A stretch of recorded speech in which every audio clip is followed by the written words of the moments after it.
Hello there, it's Luke from My Future Self. How are you? First question today is, how did you wake up this morning? Were you awake, feeling motivated, feeling joyful, feeling energized after your sleep? Or did you wake up feeling fatigued, tired, can't be asked, and dragging your feet as you got out of bed?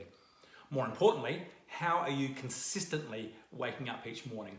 Are you consistently waking up feeling happy and motivated and ready to seize the day? Or are you regularly, consistently waking up feeling fatigued, tired, and just can't be asked? Sleep is the number one. I've got 4 macros of lifestyle that I look after when I'm training people. Sleep is the number one because it looks after every facet of our physiological, psychological, and philosophical well-being. So I'm just going to name 6 or 7 items here why, if you're sleeping 6 hours or less every night, what will be the impact of poor sleep patterns. So I'm going to be looking at the whiteboard there, so just excuse me if I flick forward because I cannot remember all of them. So if you're sleeping 6 or less hours on a regular basis, or you're waking up in the morning feeling tired, grumpy, and disheveled, get your sleep right, because this stuff can happen to you or to someone you love. Okay, your immune system, if you're sleeping 6 hours or less, is completely bankrupt and compromised. When do we need a best immune system? Right now. We need it all the time, especially now with pandemic and all that other stuff lying around. Insufficient sleep is the key lifestyle factor for Alzheimer's, and we can only see the skyrocketing levels of Alzheimer's happening through our communities, and it's getting younger and younger and younger. Inadequate sleep profoundly impacts your blood sugar. So even after only a few nights, your blood sugar goes right out of whack, and if you had tested your blood sugar at that time, you would probably be diagnosed as pre-diabetic. Blood sugar maintenance is essential for cognitive and physiological and metabolic well-being. Insufficient sleep increases the likelihood of cardiovascular, stroke, and heart disease. Nothing needs to be said more about that. Disrupted sleep continues to contribute to a major of all psychiatric conditions such as depression, anxiety, and suicidality. You know, when you've just had a poor sleep, how grumpy and how your brain doesn't work. Consistent poor sleep will contribute that, and it will snowball those, and you will start getting the negative benefits of poor sleep, which can be, like I said, depression, anxiety, and suicidality. Sleep deficit in adults and children is the one recipe for weight gain. Why? We've got 2 hormones in our body. We have a hunger hormone and we have a satiation hormone. The hunger hormone during poor sleep swells, and at the same time it suppresses our satiation hormone.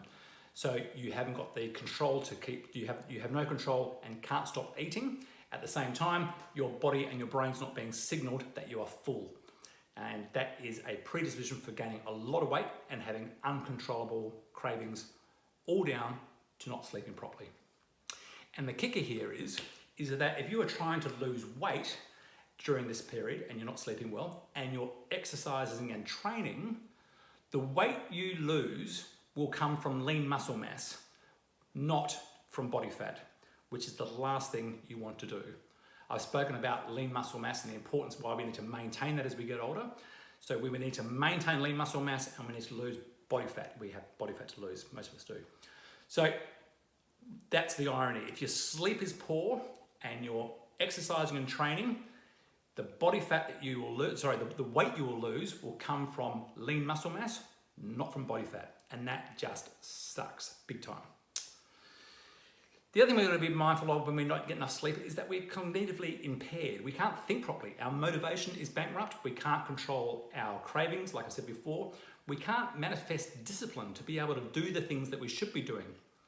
Sleep also contributes to our impulsive and compulsive behavior because we're just lazy in the head, and we need to get our sleep to make sure that we've got that ability to adult ourselves and make the right choices for ourselves in our day-to-day.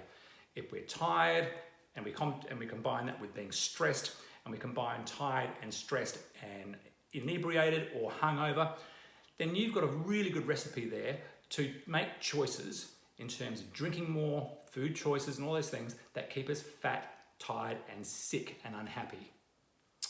The last thing I want to touch on with poor sleep is that we become much more accident prone. We are not able to control our proprioception. driving our cars becomes much more challenging, and we actually fall over and we cause accidents to ourselves and injuries to ourselves, often death, down to consistent levels of poor quality sleep. So there's a few ideas or a few thoughts there, and they all come from Matthew Walker's book, Matthew Walker from Why We Sleep. If you haven't read that book, I'll leave the links down below. But it's a fascinating book, and it really sort of highlights and identifies why sleep is so important. Sleep is the one thing that humans, amongst any other species on the globe, deliberately bankrupts, deliberately ignores. Sleep has been something that Mother Nature has dictated that we do. It has insisted that we do this for the last 300,000 years. And if you think about it, sleep, back in the caveman times, is a pretty dangerous thing to do. But Mother Nature has insisted that we spend 7 to 9 hours every night in a position recovering. So just to finish off, and I'll send new videos out in the future which will show you and give you some ideas and some tips and some routines about how to encourage a better night's sleep. But we also need to identify the things that bankrupt our sleep, which I'll touch on in future videos. So finally, if your sleep is consistently inconsistent, the one thing I would do before you start thinking about training, gyms, weight loss programs, get your sleep right. If your sleep is right and you get it right most of the time, your world changes. It is that fundamental and that crucial. So do not rely on sleeping pills.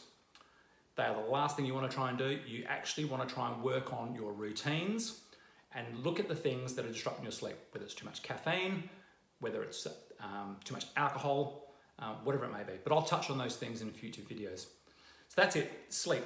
It's number one. It is the bedrock for your well-being. And if that's not looked after, everything else is going to be much more challenging. Anyway, that's me.